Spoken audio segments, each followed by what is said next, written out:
정관용의 지금 이 사람.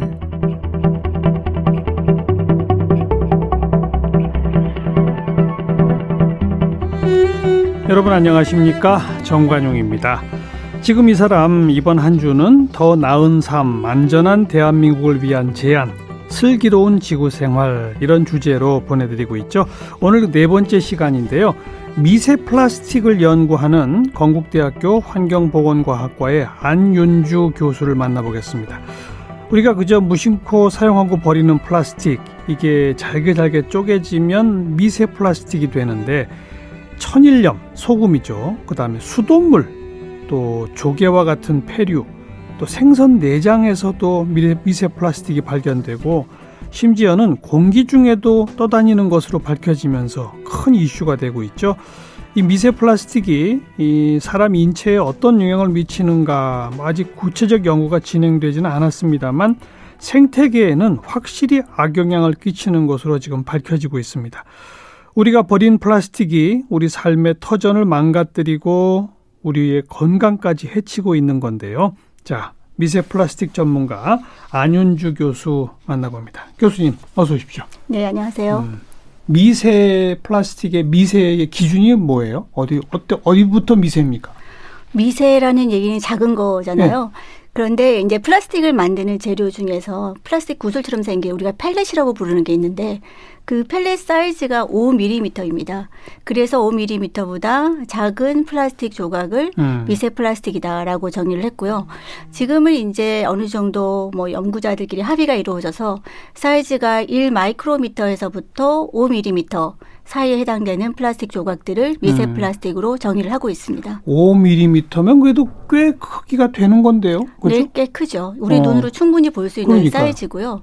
그보다 이제 훨씬 작은 것들도 많이 있는데 아까 1마이크로 이렇게 되면은 이제 안 보이는 정도 수준 아닙니까? 우리 머리카락이 0.1마이크로니까 1마이크로면 그거보다는 좀 굵은. 더 굵고요. 그리고 그거보다 작은 거는 나노 플라스틱이라고 부르는 것들도 있습니다. 나노 플라스틱. 네, 훨씬 더 사이즈가 작아서 눈에 당연히 안 보이고 환경 중에서도 거의 지금 모니터링을 해서 측정하지 못하고 있는 것들도 많이 있습니다. 특별히 5mm부터로 시작하는 무슨 이유가 있나요? 그거는 아까 제가 말씀드린 펠렛. 플라스틱 조각인데 이제 이런 걸 녹여서 다양한 플라스틱 제품들을 만들거든요. 예. 그래서 그게 원료로 나오는 펠렛 사이즈가 5mm다 보니까 그러다 보니까 그거보다 작은 것을 미세 플라스틱으로 하자. 그렇게 되었습니다. 이건 미세 플라스틱이 만들어지게 되는 과정은 어떻게 됩니까? 미세 플라스틱이 두 종류인데요. 처음에 이제 1차 미세 플라스틱이라고 하는 거는 이제 우리가 보통 마이크로 비즈라고 하는 거, 동글동글한 겁니다. 그래서 공업용 연마제에도 들어가고 다양한 제품 속 화장품이라든지 치약이라든지 이런 각질 제거제 이렇게 들어가는 게 있고요. 그런 건 인공적으로 일부러 이렇게 만들어서 내는 겁니다. 제품에 사용하는 거로군요. 예. 근데 이제 사실 이런 것들은 우리가 사용을 안 하면 되기 때문에 네. 크게 문제가 안 되는데 이제 문제가 되는 게 2차 미세 플라스틱이라고 하는 건데 미세 플라스틱에서 이제 그 플라스틱 조각에서 이제 부서져서 작게 만들어지는 것들 이제 이런 것들이 미세 플라스틱으로 지금 가장 문제가 되고 있는 것들입니다. 저절로 부서져요? 인위적인 힘이 안 가해져도? 플라스틱을 처음 만들 때는 그 안에 다양한 물질들 넣고 만들어서 또 자체가 이제 폴리머다 보니까 쉽게 부서지지가 않는데 환경에 나오게 되면 뜨거운 햇볕 특히 이제 자외선을 받게 돼서 광분해가 시작되고요. 광분해. 네, 그 다음에 이제 풍화가 일어나면서 이런 그 사슬들이 느슨해지면서 이제 어느 순간부터 이제 쪼개지기 시작합니다. 한 번 쪼개지기 시작하면 그때부터는 굉장히 쉽게 이제 부서지고요. 실질적으로 이제 미세 플라스틱 연구를 하다 보니까 자연에 가면 이런 게 자꾸 보이더라고요. 네, 그럼 네. 제가 좀 만져보고 하는데 그냥 건드리면 툭 이렇게 부서지는 것들 많이 있습니다. 보통 몇 년 걸린다고 봐야 돼요? 우리가 그냥 무심코 버린 플라스틱 병 하나가. 그거는 플라스틱 종류에 따라서 다른데요. 우리가 플라스틱유라고 얘기하지만 폴리프로필렌, 폴리에틸렌, 폴리스타이렌 종류가 굉장히 다양해서 네. 그 경도에 따라 다릅니다. 그런데 일단 종류에 따라 다르겠고 네. 어느 위치에 있느냐에 따라 다르겠네요. 네, 물론 그렇습니다. 특히 해양에서 많이 문제가 되는 이유가 햇살이 강하고 그리고 이제 파도같이 또 물리적인 힘에 의해서 더 부서지기 좋은 환경이 그렇죠. 되다 보니까 더 많이 생깁니다. 네. 이런 그 미세 플라스틱이 연구 주제로 떠오른 거 그리 오래 안 됐죠? 미세 플라스틱이 생성되기 시작한 거는 플라스틱 역사랑 같이 됐을 거라고 생각하는데요. 사실은 그동안 별로 사람들이 신경을 쓰지 않았었어요. 그러니까요. 그러다가 10년, 15년 전, 한 10년 전부터는 이제 이 미세 플라스틱 이슈에 연구자들이 집중을 좀 하기 시작을 했고요. 그리고 지금 최근 들어서는 너무 많아지다 보니까 이제는 뭐 우리가 정말 걱정해야 되는 문제가 된 것 같습니다. 지금 어디서 발견됐죠? 뭐 연일 뉴스 보도를 탄 걸 저도 다 이렇게 기억은 하는데 네, 예. 정말 별의별 데서 다 나오더라고요. 플라스틱 사이클이라고 말씀을 드리고 싶어요.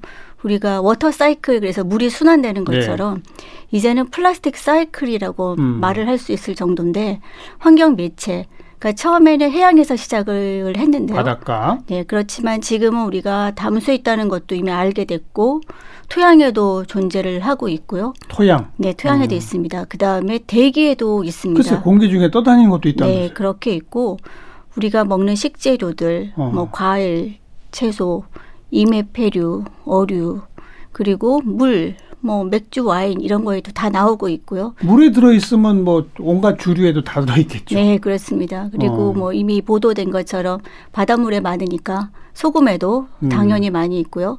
없는 데가 없는 것 같습니다. 이 생선이나 뭐 조개 이런 데 있는 거는 금방 이해가 되는데, 과일이나 채소 속에는 어떻게 들어가죠? 토양에 있는 미세 플라스틱이 들어가게 되는 건데요.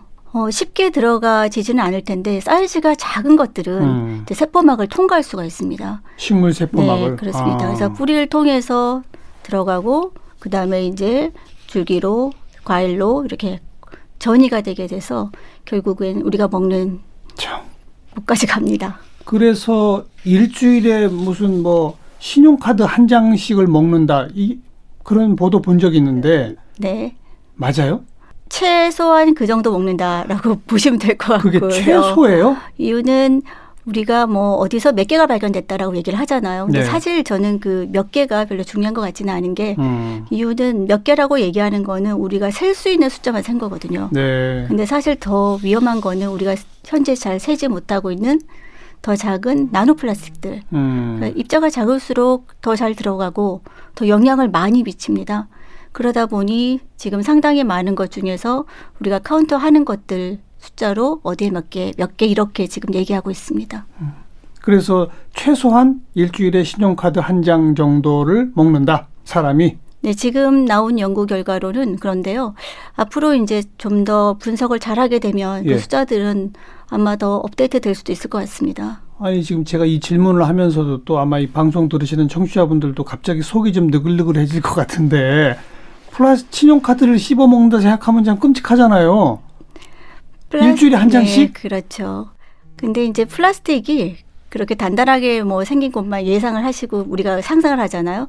근데 우리가 이제 먹게 될 때 그 형태는 사실 밀가루 같은 겁니다. 그렇겠죠. 네, 그런 것들이 이제 식품 도처에 뭐 있고 하다 보니까 예. 이제 우리 몸속으로 들어오는 건데, 사실 우리가 뭐 플라스틱만 먹는 건 아니고 별거 사실 안 먹어야 되는 게 이미 많이 먹고 있습니다. 그렇게 몸속에 들어온 미세 플라스틱은 상당 부분 도로 빠져나갑니까? 어떻게 됩니까? 한 재작년 정도에 그 오스트리아에서 그런 연구가 있었거든요. 사람 배설물에서 플라스틱을 검출했더니 나왔더라. 예. 그러니까 그 얘기는 이제 먹은 게 어느 정도는 얘기죠. 나온다는 얘기인데, 많은 부분 축적이 돼 있을 거라고 지금 추정을 하고 있습니다. 그래서 우리가 인체에 대한 연구는 앞으로 이제 해봐야 되는 거고요. 인체 아닌 그 난휴먼, 그러니까 여러 가지 생태계에 있는 생물종 가지고 연구를 해보면 몸속에 축적이 되고 일부는 빠져나오는데, 다만 여기서 좀 주의해야 될 점은 빠져나올 때 깨끗한 곳에 있으면 빠져나오는데, 그 매체 자체에, 그러니까 예를 들어서 바닷물에서 미세 플라스틱이 많을 때 조개가 이제 흡입을 해서 몸에다가 쭉 갖고 있다가 다시 내뱉고 하는데, 계속 그 오염된 물에 있으면 내뱉어도 또 들어오고 계속 들어옵니다. 그러니까 우리가 이제 그런 상태의 것을 먹게 되면 이제 같이 섭취를 하게 되는 거죠. 그러니까 우리 사람도 뭐 심지어 공기 중에도 있다니까, 물에도 있고 과일에도 있고 생선에도 있고, 그러면 일상적으로 미세 플라스틱을 흡입하고 일상적으로 배설하고, 그러면서 조금씩 축적되고 이렇게 이해하면 되는 거예요? 축척에 대해서는 현재까지 연구 결과가 없습니다. 밝혀진 바는 없어요? 네, 그건 없습니다. 들어와서 나가는 양이랑 이런 것들을 우리가 알아야 되는데 네. 과연 생물 축척이 얼마나 일어날 것인지는 지금부터 아마 봐야 될 것 같습니다. 생물이 그 사람 아닌 다른 생물의 경우에는 미세 플라스틱이 먹이사슬 통해서 트랜스퍼가 쭉 되면서 몸속에서 쌓이는 것들은 이미 연구 결과들이 나와 있습니다. 네. 몇 년 전부터 이쪽 연구가 활발해지고 있다고 하셨지만 왜 인체에 미친 영향에 대한 연구는 아직 그렇게 없습니까? 사람을 가지고 뭘 연구하기가 뭐 거의 어렵습니다. 우연히 얻어진 데이터가 아니고서는요. 그래서 독성 연구할 때 보통 환경 독성 그리고 인체 독성 이렇게 얘기하는데요. 이제 환경 독성은 사람 아닌 뭐 물버루, 물고기, 지렁이 이런 거 가지고 실험을 해서 데이터를 우리가 끌어낼 수가 있지만 인체 데이터는 뭐 렛이나 마우스 같은 실험을 가지고 사람에 미치는 영향을 외삽해서 예측해야 되다 보니 거기에 많은 시간이 걸리고 동물 실험 가지고 예측하는 정도밖에 아직은 안 됐다. 또는 인체 세포를 이제 밖에서 실험하는 생체 외에서 실험하는 데이터를 가지고 본다든지 해야 되기 때문에 시간이 훨씬 더 많이 걸리고 그 데이터의 신뢰성을 확인하는 게 또 필요합니다. 우리 안 교수님께서는 그 미세 플라스틱이 생태계에 미치는 영향 이쪽에 대한 연구를 좀 계속 하고 계시죠? 네, 그렇습니다. 그 지금까지 밝혀내신 게 보면 뭐 새우가 경우는 어떻게 됐다고요? 새우는 우리가 이제 많이 먹는 식재료다 보니까 이제 관심을 가져서 해봤는데요. 저희가 이제 연구한 거는 흰다리 새우인데 주로 마켓에서 사 먹는 게 사실은 대하가 아니라 대부분 다 흰다리 새우입니다. 그래서 흰다리 새우에 미세 플라스틱에 노출된 홍합을 이제 먹여봤습니다. 그렇게 먹여봤을 때 먹지 않은 대조구에 비해서 어떤 차이가 있나 봤는데 뭐 새우의 어떤 뭐 생존이나 이런 데는 전혀 영향이 없었는데 새우의 영양학적 분석을 좀 해봤더니 총 아미노산의 어떤 비율이 좀 감소를 하고요. 아미노산 비율 감소?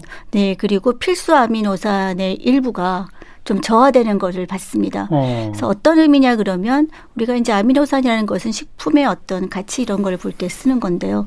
그 얘기는 식품질이 좀 떨어지고 있다는 건데 아직은 이 결과를 말씀드리기 좀 조심스럽긴 합니다. 좀 단편적인 거고요.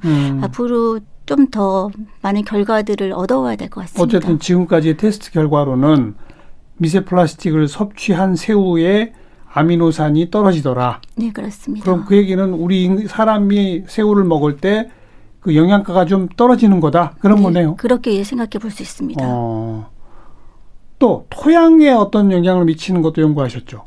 네, 토양에 사실 미세 플라스틱이 많을 거로 예상을 하고 있는데 이제 문제는 토양 입자하고 미세 플라스틱 입자가 막 섞이게 되면 분석하는 게 어려워서 아직 토양에 얼마나 있다 이런 데이터들이 별로 없지만 분명히 많이 있을 거로 생각을 합니다. 하는데 이제 토양에서 이제 가장 중요한 토양 생물 중에 하나는 지렁인데요. 이 지렁이의 경우에는 자기 몸무게만큼 한 80% 흙을 먹고 그 흙을 또 뱉는데 이게 이제 좋은 부식토가 되는 건데 지렁이에게 미세 플라스틱을 섭취를 시켜봤더니 몸에서 이게 소화가 되면서 나중에 이제 이거를 다시 거트라 그래서 배출을 하는데 그때 나노 플라스틱화가 돼서 더 잘게 쪼개져서 나오는 거를 봤습니다. 지렁이가 미세 플라스틱을 먹으면 더 잘게 쪼개서 내뱉더라. 네, 어떤 의미냐 그러면 더 작은 게 더 문제가 되거든요, 항상. 그렇죠. 그리고 더 점점 작아지는 거네요, 네, 그러니까. 그렇죠. 그래서 그런 현상이 일어나고 또 지렁이는 토양을 전체를 또 이렇게 다니는 생물이기 때문에 미세 플라스틱을 표면에 있는 미세 플라스틱을 먹고 땅속 깊이 들어가면 결국 미세 플라스틱을 이동시키는 이런 역할도 또 합니다. 그다음에 흙 속에 무슨 토끼라는 게 있어요? 네, 톡이라고 하는 건데요. 톡이. 네, 눈 좋으시면 보이실 거예요. 보이실 수 있는데 토양 속에서 살고 있는 생물인데 소비자 역할도 하고 또 죽은 생물을 먹는 분해자 역할도 하는 굉장히 중요한 역할을 담당하는 건데요. 이 톡톡이가 이제 토양 내에서 다니려고 하면 토양 입자가 있으니까 이제 몸 밖에 약간 에어 쿠션 같은 거를 형성하면서 다닙니다. 그런데 미세 플라스틱이 존재하면 이 미세 플라스틱이 몸 주위에 에어 쿠션으로 들러붙으면서 말하자면 톡톡이를 움직이지 못하게 하는 거예요. 그래서 이게 어떤 의미냐 그러면 이게 오래 갇혀 있다 보니까 자기 스스로 포식 활성화할 수도 없고 또는 쉽게 또 피식 당할 수도 있고 그래서 생태계에서 살아가기에 굉장히 안 좋은 조건이 될 수 있는 네. 네, 미세 플라스틱 그런 영향도 있습니다. 또 물벼룩 연구하셨죠? 네, 물벼룩 연구도 해봤는데요. 물벼룩 연구는 유리 물벼룩이라고 하는 물벼룩을 사용했는데 우리나라 하천에 굉장히 흔하게 존재하는 예. 물벼룩입니다. 예. 그래서 이 유리 물벼룩에 이제 미세 플라스틱을 노출을 해봤는데 이 물벼룩은 그 새끼를 낳거든요. 아마 조그만데 딱 작은 새끼를 낳습니다. 그래서 그 새끼를 부화시키는 알주머니가 몸 속에 있는데 네. 이제 작은 플라스틱이 이제 이 알주머니로 침투를 하면 서로 노출이 일어나는데 저희가 이걸 관찰을 해봤더니 노출이 된 그 유리 물벼룩은 알이 잘 부화를 하지 못하고 그래요? 훨씬 더 작은 수의 새끼를 생산하는 걸 봤습니다. 그래서 아마 사람들은 물벼룩이 생산 못하는 게 무슨 의미가 있느냐 이렇게 아직 생각할 수가 있는데 이 물벼룩은 수생태계의 근간을 이루는 생물종 중에 하나거든요. 예. 그래서 조류를 먹고 물고기의 먹이가 되고 그래서 가장 중요한 위치에 있는 생물종의 수가 감소한다는 거는 생태계에 전반적인 영향을 줄 수 있다. 이렇게 네. 해석을 할 수가 있습니다. 네. 지금 지구상에 이 폐플라스틱이 얼마나 많이 버려져 있을까요? 뭐 여러 연구들이 뭐 계속 그 추정 데이터를 내고는 있는데요. 예. 앞으로 그거를 우리가 정확하게 알기가 과연 쉬울까 하는 생각을 합니다. 너무 오랫동안 써왔고 너무 많이 버려져 왔고 그리고 이제 최근에 하나 예로 코로나 시작되면서 사람들이 마스크를 많이 사용을 했잖아요. 그렇죠. 근데 마스크가 다 플라스틱이거든요. 이게 천이 아니라. 마스크가 플라스틱이에요? 네, 이거 플라스틱입니다. 오, 그래서 전체 재질이? 네, 전체 재질이 플라스틱입니다. 뭐 섬유가 아니고? 플라스틱 섬유라고도 저희가 플라스틱 표현을 해요. 섬유? 네, 플라스틱 파이버 이렇게 표현하는데 이제 세 겹으로 있잖아요. 네. 보통 이제 폴리프로필렌 그래서 중간에 있는 필터도 이런데 보통 이 마스크를 길에 버리지 않잖아요. 예. 버리면 안 되고 다들 쓰레기통에 버릴 걸 예상하지만 안 그렇더라고요. 예. 지금 길에서도 뭐 굉장히 많이 발견되죠. 쥐어지고요. 해변에서도 뭐 해파리처럼 떠다니고요. 네. 그러니까 1년도 불과 안 됐는데 이렇게 많이 나간 거를 본다면 그동안에 이 비의도적으로 예. 얼마나 많이 나갔을까 예상할 수 있을 것 같습니다. 이 플라스틱을 불로 태우면 어떻게 됩니까? 그러면 거기서는 미세 플라스틱 발생은 안 하는 거예요? 어떻게 되는 거예요? 불로 태우게 되면 이제 유해한 물질이 또 발생을 합니다. 유해 가스가 나오겠죠? 네, 유해 가스가 나옵니다. 그런 것들이 나올 수가 있고요. 또 입자가 작은 입자들이 나올 수가 있고 가스가 다 가스 형태는 아니고 그 안에 또 분진 같은 것들이 같이 나오기 때문에 네. 형태가 변하지만 또 나올 수 있는 가능성이 있습니다. 그럼 이 플라스틱 제품을 아예 안 쓸 수는 없고 가장 바람직하게 이 처리하는 방법은 뭡니까? 플라스틱을 안 쓰겠다라고 하는 건 불가능한 글쎄요. 것 같고요. 이미 너무 많이 쓰고 있고 그리고 이미 나와 있는 미세 플라스틱을 뭐 수거해서 없앤다는 것도 사실 굉장히 어렵습니다. 네. 그래서 지금 이 시점에서 생각을 해본다면 2020년에 생각해본다면 지금부터 안 나가게 하는 게 우선은 중요하고요. 그리고 이제 제가 이제 이 연구를 하다 보니까 뭐 해변이라는 데 가면 풍경이 아니라 자꾸 미세 플라스틱 덩어리가 보이더라고요. 뭐 제가 가서 이렇게 만져보고 하는데 이걸 빨리 치우지 않으면 계속 여기서 이제 미세 플라스틱이 거의 뭐 발산하듯이 나오는 것 같아요. 그래서 한 연구를 보면 작은 펠렛 하나에서 나오는 미세 플라스틱도 뭐 1년에 10,000개 이상이라 그러니까 지금 밖에 나와 있는 것들, 눈에 보이는 것들은 빨리 수거해서 치우는 게 그러니까 수거해가지고 치우는 방법은 결국 태우는 거예요? 태우는 소각을 할 때 이제 소각 시설이 잘 된 데서 유해가스를 제거할 수 있도록 폐기물 처리 시설에서 태우는 게 한 방법입니다. 그게 현재로서는 가장 바람직한 그런 네. 처리 방법이다. 현재로서 기술적으로는 그렇습니다만 사실 어려움이 있죠. 소각 시설은 다들 또 기피하는 시설이다 보니까 그런 어려움이 있죠.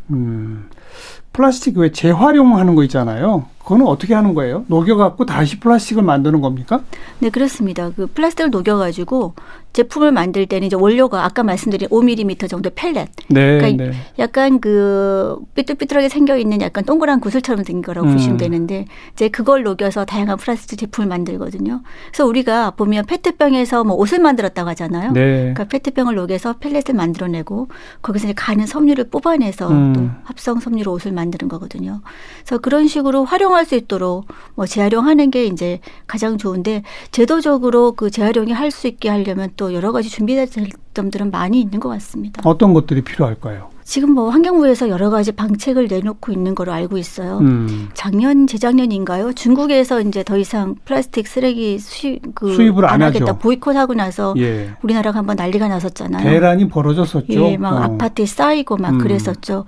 그러면서 그때도 뭐 포럼을 하면서 이런 얘기들이 많이 있었었는데 그때 이제 하나 대안이 뭐였었냐 그러면 그 재활용하는 쪽에서 색깔 있는 플라스틱을 할 수가 없다. 예. 그래서 그 후에 이제 더 이상 색깔을 넣지 않고 투명하게 만들고 재활용이 할 수 있게 한 거 이런 게 또 하나 또 그 진보적인 면이었던 것 같고요.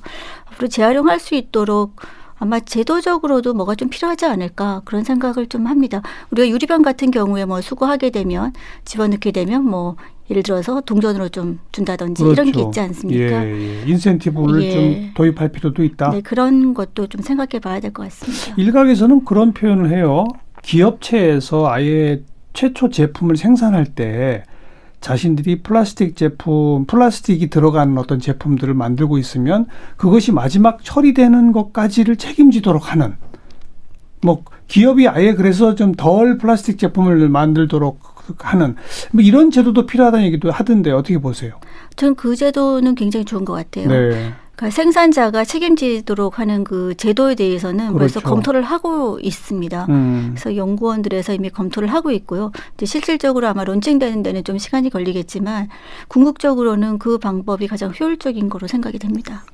사실 요즘에는 그 코로나 시작하면서 네. 그동안 플라스틱에 대한 제도들이 좀 정착돼 가다가 많이 무너져 가고 네, 있어요. 이제는 방역에 밀려서 그러니까요. 이런 재활용이라든지 이런 것들이 많이 무너졌는데 예, 예. 한 거의 또 지금 가을이잖아요. 이게 이제 올해부터 시작됐다 보니까 이게 이제 장기화된다는 걸 우리가 알고 있고 지금 누적돼 가는 일회용 폐기 물량이 너무 엄청나게 엄청나요. 증가하다 보니까 지금은 두 가지를 같이 생각을 해야 될 것 같습니다.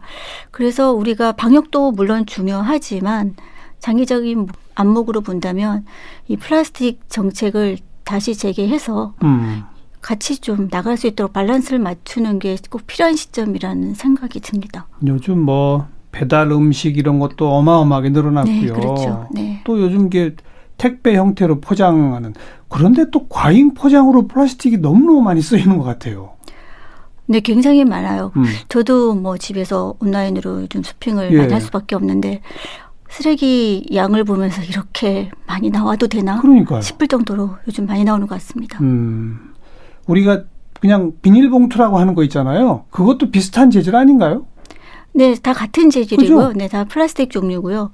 그리고 이제 이 플라스틱이 잘 회수돼서 또 활용이 되면 되겠지만 그렇지 않고 아까 제가 말씀드린 비의도적으로 나가는 것들 이런 것들은 이제 시간 지나면 사실 환경에서 다 미세 플라스틱화되고 네. 나중에 플라스틱 사이클을 돌면 언젠가는 이제 저희가 먹게 되기 때문에 네. 네. 좀 그 멀리 보는 게 좀 필요하다는 생각이 듭니다. 우리가 이제 사람 몸속에 들어오는 그거 이야기를 주로 하고 있습니다만은 아까 교수님이 연구하신 뭐 물벼룩이라든지 뭐 이런 등등의 사례를 보면 이 지구가 뭐 한 35억 년 역사를 가졌는데 플라스틱이라는 물건은 없던 거잖아요, 지구상에.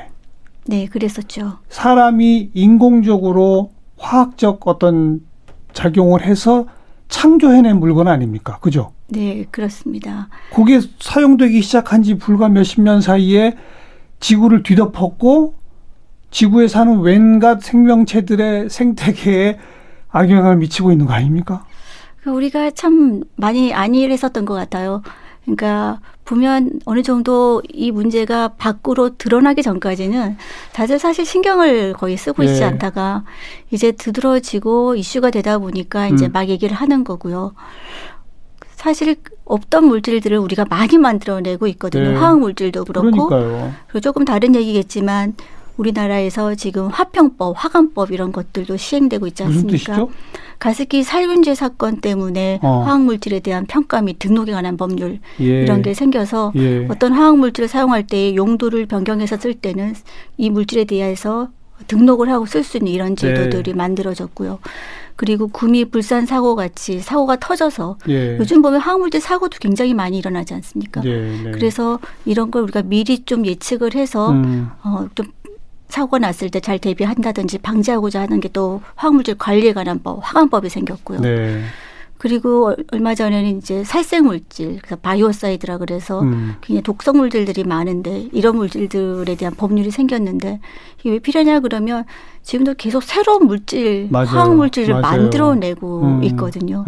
플라스틱도 더 좋은 어떤 성능을 위해서 거기 들어가는 첨가제들이 굉장히 많이 있습니다. 그래서 플라스틱 그러면 우리가 그냥 폴리머만 딱 있는가 생각하는데 그게 아니라 거기에 들어가는 여러 가지 화학 물질들이 플라스틱이 부서지면서 환경 중에 이제 같이 나오기 때문에 네. 또 그게 문제고요. 예. 그 중에 하나는 다들 잘 아시는 환경 호르몬 그렇죠. 이런 것들도 포함이 되어 있습니다. 가습기 살균제 예를 아주 잘 들어주셨네. 그죠? 요즘 아주 큰 문제죠. 처음에는 이게 사람에게 어떤 영향을 미치는지 제대로 모르고 그냥 썼다는 거 아니에요. 네, 그렇습니다. 알고 보니 그게 예. 그렇게 수없이 많은 사람들을 죽음에까지 이렇게 했다는 거 아니겠습니까? 다시 말하면 인간이 창조해낸 화학물질인 플라스틱이 지금 이 순간에도 생태계 그리고 이 사람 건강에 어떤 영향을 미치고 있을지 아직 우리가 모를 뿐이잖아요. 이런 얘기를 하시는 분들이 있어요. 플라스틱이 많지만 아직까지 뭐 우리가 특별히 이상이 없는 게 아닌가 이렇게 얘기를 하는데 저는 조금 반대로 생각을 바꾸고 싶어요. 만약 우리가 지금 이런 화학물질에 덜 노출됐다면 우리가 지금보다는 좀 질병도 덜 있고 좀 더 건강하지 않을까. 그럴 수도 있다는 거죠. 그렇게 예. 생각을 좀 하는 게 필요할 것 같습니다. 예. 참, 이미 저질러진 일이니 에이 그냥 나 쓰자가 아니라 지금 나라도 조금이라도 하나씩이라도 덜 쓰는 게 필요하겠죠. 덜 버리고. 네, 지금 세계만 산다면 그냥 뭐 쓰고 가면 되는데 우리 다음 세대 있지 않습니까? 그러니까요. 네, 다음 세대가 또 계속 써야 되니까요. 그러다 보니 또 어린 학생들이 또 많이 우려를 하고 있고요. 네. 네, 지금 중요한 시기라고 생각합니다. 지구를 뒤덮은 폐플라스틱, 미세 플라스틱 참 착잡한 그런 상황입니다. 오늘 건국대학교 환경보건과학과 안윤주 교수 함께 만났습니다. 고맙습니다. 네, 감사합니다.